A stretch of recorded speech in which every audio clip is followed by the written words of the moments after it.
Di situ malam-malam tuh tes paru, CT scan paru sama tes darah.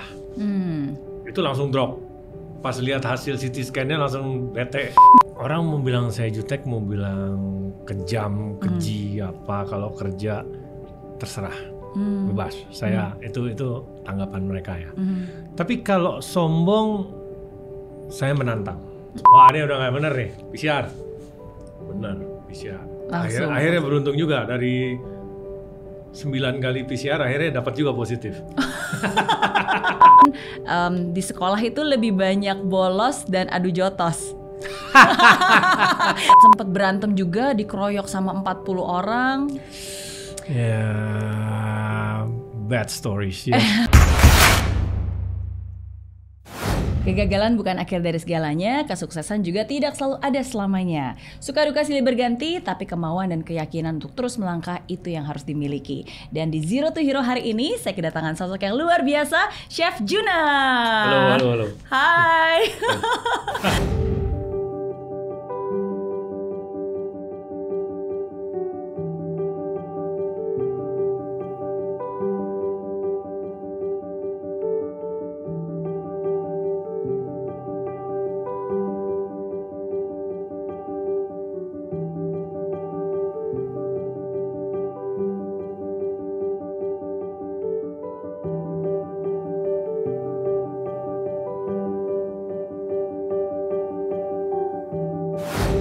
Aduh, aku tegang banget nih. Sama, saya juga nervous ini. Masa sih?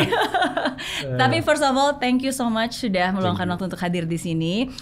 Happy that you are healthy now. Yes, recently healthy. Yes, karena kemarin ini juga sempat terkena COVID-19 ya. Betul. Iya, itu gimana tuh ceritanya, kok bisa? Kapan pertama kali tahu? Jadi ini nggak ada time limit kan? Enggak. Jadi 2005 itu saya pernah kena waktu masih di Amerika strep throat yang parah. Oke. Itu sembuh. Semenjak 2005 itu setiap kali imun turun atau mau sakit, yang kena ini duluan memang. Oh. Pasti itu. Nah, jadi kita pulang dari Bali, me and my girlfriend. Tanggal 9 Januari. Tanggal 11 tuh ada yang nggak enak. Tes, ini biasa nih, taunya berhari-hari kan. Oke. Sampai pas sudah dapet yang panas tinggi, demam beneran tinggi, itu lebih dari 2 hari nggak turun-turun. Dan keringetan terus, baju habis. Kan biasanya kalau kita demam kita keringetin, seger kan? Iya. Demamnya nggak turun. Ini nggak terus. Wah, ini udah nggak bener nih, PCR. Bener, PCR. Akhirnya beruntung juga, dari 9 kali PCR akhirnya dapat juga positif. Oke, tapi untung cepat dideteksi kan? Saya orangnya yang nggak pernah mau ambil resiko when it's come to kesehatan ya. Iya. Jadi pas positif, karena memang sudah pernah dengar ada teman yang positif apa segala macam, isolasi mandiri di rumah, tapi tidak tahu seberapa parah, akhirnya makin buruk. Akhirnya mereka itu CT scan paru dan tes darah. Jadi begitu saya kena tahu dapat result positif, one day service kan PCR, malamnya langsung ke IGD 2 RSPI Pondok Indah yang memang khusus menangani positif. Di situ malam-malam tuh tes paru, CT scan paru sama tes darah. Itu langsung drop. Pas lihat hasil CT scan-nya langsung bete. Kelihatan virusnya. Putih-putihnya itu. Jadi sudah pneumonia. Tapi memang baru mau moderate. Belum yang severe atau napas juga masih bagus. Memang rasa, benar kata orang, rasa tuh nggak ada. Hilang ya? Hilang. Awal-awal tuh asin aja. Jadi makanan yang saya makan itu rasanya garam doang. Terus lama-lama udah bener nggak ada rasa. Penciuman? Hilang. Jadi benar-benar nggak bisa nyium bau apapun? Ya kecuali kan coba minyak kayu putih itu apa. Kecuali bener-bener ditempel ini baru berasa. Kalau enggak. So waktu udah tahu seperti itu dan peradangan dalam tubuh biasanya nilainya 5, ya dia lebih kecil 5, saya 72. Wow. Mau dirawat inap semua, karena waktu itu kan di RSPI, semua RSPI penuh. Dia bilang, mau ditunggu di ICU nggak? Wah, ini nggak jelas nih kan, nunggu di ICU paling males saya. Nah, untung di rumah saya kebetulan dari pertama demam juga, saya selalu di atas dan I have my own area lah, yang nggak ketemu siapa-siapa lagi di bawah di rumah gitu. Jadi pikir udah nunggu di situ aja. Set, besok paginya, wah semua kenalan, kebetulan banyak punya kenalan dokter, syukur-syukur puji Tuhan, baik juga, langsung dapat di Kiara RSCM. Lucunya pas masuk Kiara RSCM itu, gejala yang I feel, yang rasain itu cuma tinggal pusingnya aja. Oh, rasa masih udah mulai terasa? Udah mulai ada semua. Jadi begitu hari kedua di rumah sakit dirawat, itu sebenarnya udah secara klinis sudah bagus. Gitu, dokternya juga ngecek kan tiap pagi, kamu mas kelihatan secara klinis udah bagus katanya. Ini mah udah agak lewat recovery. Ini tapi tetap kita kan stay seminggu, dites, baru. Oke, ya. Tapi berarti memang ya tubuh kita pun juga memang bisa melawan penyakit itu, tapi of course dengan pengobatan, dengan treatment, dikondisikan dengan tempat yang lebih diisolasi itu akan lebih mempercepat. Kalau ini nggak tahu ya, ini kalau dari pengalaman dengar kata orang dan pengalaman sendiri, kalau saya mungkin ngelihatnya dari hitungan CT ya. Hitungan kalau kita negatif, orang normal itu kan 40-an ya, 40. Terus nanti kalau kita positif tuh ada yang 32, ada yang 20 gitu. Kalau kayak saya 20 tuh kan udah setengahnya, mending CT scan paru deh. Kalau CT-nya rendah. Karena memang kelihatan virusnya itu. Saya aja kelihatan gitu. Dan itu baru mau moderate. Gimana yang sudah moderate atau mau ke severe ya. Betul. Itu mungkin di saat yang kita tahu orang-orang udah pada mulai sesak napas kali itu. So itu, nah yang kalau udah kayak gitu, I don't think isolasi mandiri karena ada teman. Udah butuh respirator. Ya ada teman sama. Dia juga beberapa hari setelah saya kena, dia ada juga kena beda case. Dia langsung isolasi mandiri. Pas saya di rumah sakit dapat kabar digotong. Ambulans pakai ini. Untung sekarang udah meninggal, digotong ICU. Sekarang masih di rumah sakit, tapi sudah lepas dari ICU. Iya. Well, ya again jangan anggap remeh lah virus ini. Jadi begitu terdeteksi langsung segera ambil tindakan, cek, make sure penanganannya baik, dan ya kalau bisa, of course kalau misalnya bisa di rumah sakit dirawat akan lebih baik. Tapi kalau benar-benar nggak bisa karena semuanya full, tetap isolasi mandiri sampai ya kita terus dicek juga sih seperti apa. Tapi kalau ya tergantung klinisnya juga ya. Klinis kita, badan kita pada saat itu gejalanya ataupun CT-nya tadi kalau PCR. Ada memang beberapa case yang memang ya mau nggak mau harus, kayak saya kan dapatnya antivirus Avigan. Ya jadi harus itu. Kalau kita isolasi mandiri kan how you gonna get the Avigan? So. Berarti sudah semua sekarang sudah negatif? Sudah negatif. Dan puji Tuhan, tapi makin parno. Serius, saya makin parno. Karena waktu di RSCM itu dokternya bilang ada yang beberapa case yang ini yang kedua kali gitu ya. Waduh, ini nggak lucu. Walaupun ada yang bilang kalau sudah kena at least ada antibodinya kan. Betul, tapi ya buktinya ada juga yang udah kena lagi. Betul. Soalnya mati gaya di rumah sakit. Mati gaya beneran. Kita benar-benar sendiri ya. Saya beruntung. Berapa lama tuh berarti di rumah sakit? 7 hari. 7 hari. Saya beruntung dapat yang sendiri. Ada yang berenam gitu atau berempat gitu ya kan. And tapi sekarang your girlfriend juga udah fully recovered, ya kan? Citra juga sudah negatif hasilnya. Sudah negatif. Dia kebetulan tidak ada gejala. Jadi dia langsung isolasi mandiri itu 2 minggu. Baru kemarin lusa dites lagi negatifnya. Berarti bisa men-celebrate belated birthday-nya. Betul. Iya. Oke, nanti kita ngobrol-ngobrol tentang relationship ya later on. Tapi aku cuma pengen bilang, pertama kali aku ketemu sama Chef Juna, aku nggak tahu Chef Juna masih ingat atau enggak. When I first met you itu sebenarnya di airport. Jadi waktu itu mungkin nggak inget kali. Jadi kayaknya waktu itu aku lupa beberapa tahun yang lalu di bandara mana gitu. Terus aku samperin dari jauh, aku ngeliat nih kayaknya nih Chef Juna nih. Terus tapi aku deg-degan. Aduh, ntar kalau digalakin gimana, kalau dicuekin gimana. Tapi I took a courage dan I say hi to you. Dan pada saat itu ya ternyata you're very friendly dan. So what did I do?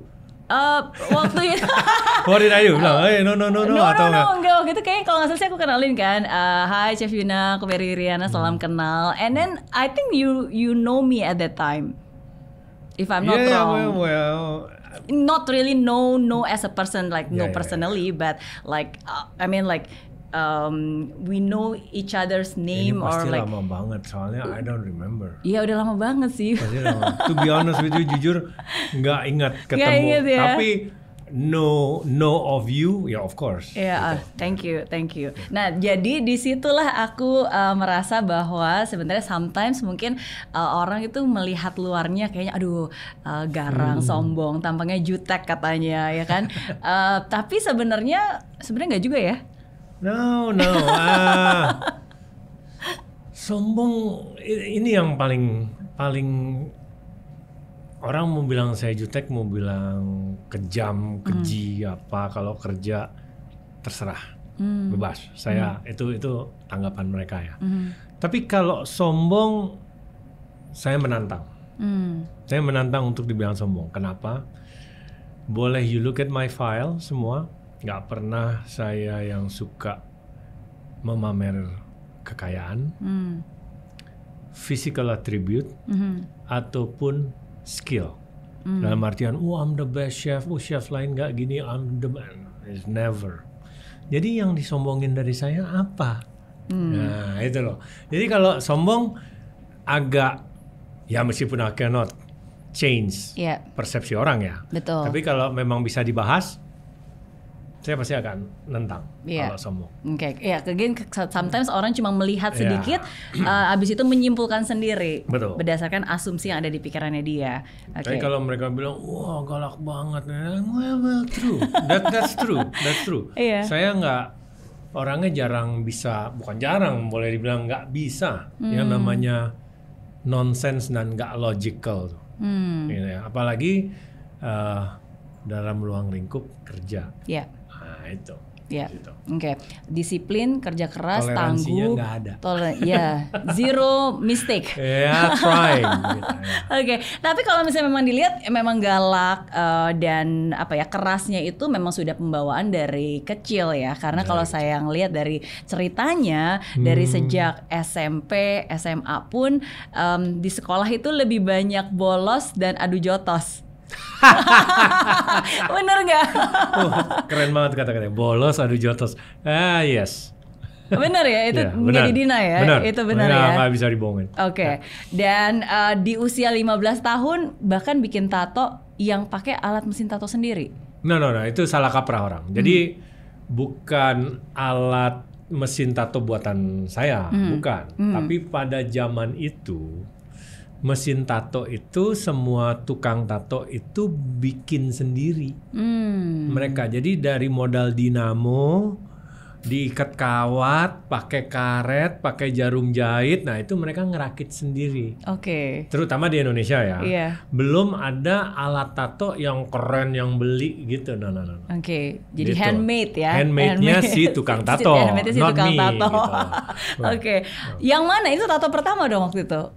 Tato pertama itu di pergelangan kaki, yang kanan. Tapi ini udah di cover, jadi full piece. Wow. Tapi nggak lama kemudian mulai yang punggung. Jadi umur 15-16 itu punggung udah mulai juga. Tapi memang paling pertama yang kaki. Di kaki gambar apa waktu itu? Paling pertama ya? Iya. Itu gajah-gajah. Kenapa? Gajah-gajah gandengan, belalai dengan ekor, dan itu beda warna semua. Oke. Itu tatonya Red Hot Chili Peppers. Oke. Sebenarnya.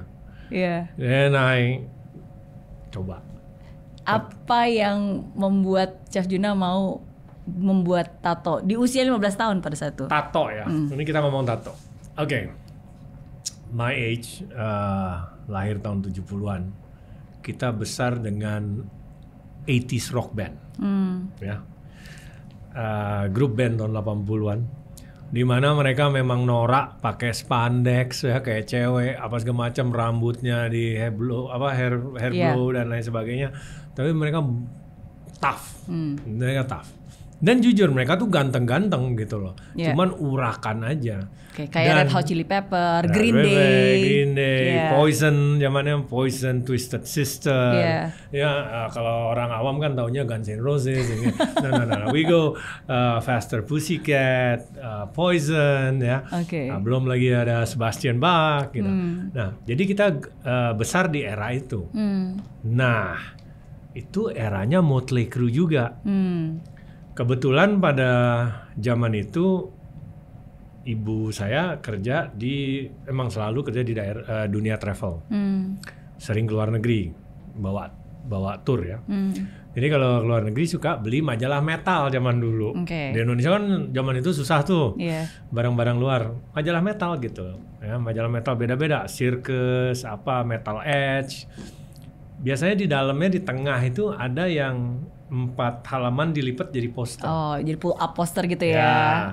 Itu banyak tuh punya tuh. Satu posternya kayaknya masih ada cuman di peti mana. Itu Motley Crue. Motley Crue kan ya bajingan semua lah ya.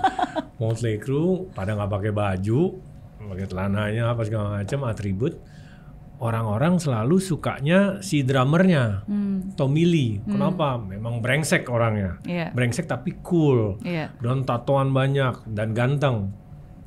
Terus dari kecil nih, saya nggak pernah suka apa yang orang suka. So dari Motley Crue mereka berempat, oke lah keren Tommy Lee drummer. Tapi saya lebih suka Nikki Sixx, basisnya. Dan in that poster, perhatiin tatonya Nikki Sixx itu lebih keren, lebih jadi, lebih rapih, pokoknya lebih bagus lah. So itu inspirasi saya bikin tato. Nggak takut nggak takut sakit, nggak takut komentar orang, minta izin dulu nggak waktu itu ke nyokap? Nggak. Bahkan orang pertama yang tahu nih tato nih. Bagus, tapi jangan tambah lagi ya. You're right, jangan tambah. Besoknya langsung punggung. Oh iya. Beda 2 hari. Oke. Iya. Tapi again itu masa bandel-bandelnya remaja waktu dulu ya. Dan bukan hanya di situ aja loh. Ngeliat sempat berantem juga, dikeroyok sama 40 orang. Bad stories. Jadi gini, orang suka salah kaprah ya. Sok jagoan gini. No. Berantem juga sering kalah. Kita mah nggak bohong, berantem juga sering digebukin gitu loh. Bukannya kita doang yang mukulin orang gitu loh. Berantem juga ya gimana sih, anak muda, anak jalanan, main terus, gaul sini, gaul sana.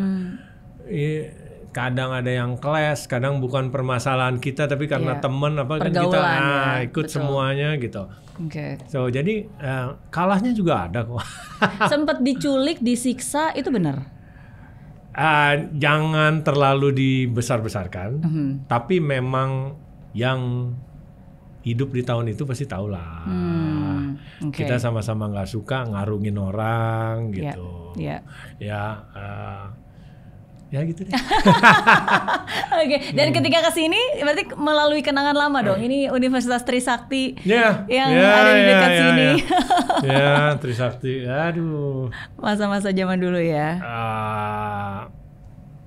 Trisakti lah. Trisakti ya. Trisakti paling sering berantem, udah paling antar fakultas kan pada zamannya, apalagi kebetulan saya teknik minyak, perminyakan. Isinya juga nggak jelas. Jagoan semua. Jadi kita murid baru masih botak-botak. Ada yang ini membuktikan diri kepada senior, ribut sama fakultas musuh gitu kan.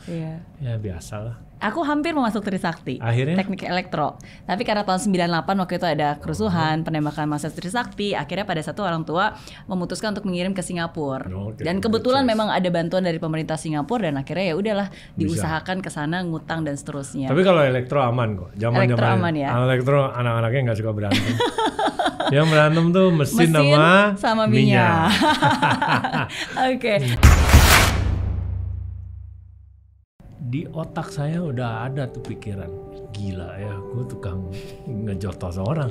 Itu cuman diem aja tuh. Itu saya udah mikir tuh. Ini saya pukul tenggorokannya, itu di atas meja ada botol, langsung hajar 2 itu, udah ada banget hasrat. Tapi I'm very lucky, karena selama kerja, saya selalu dapat chef yang sadis.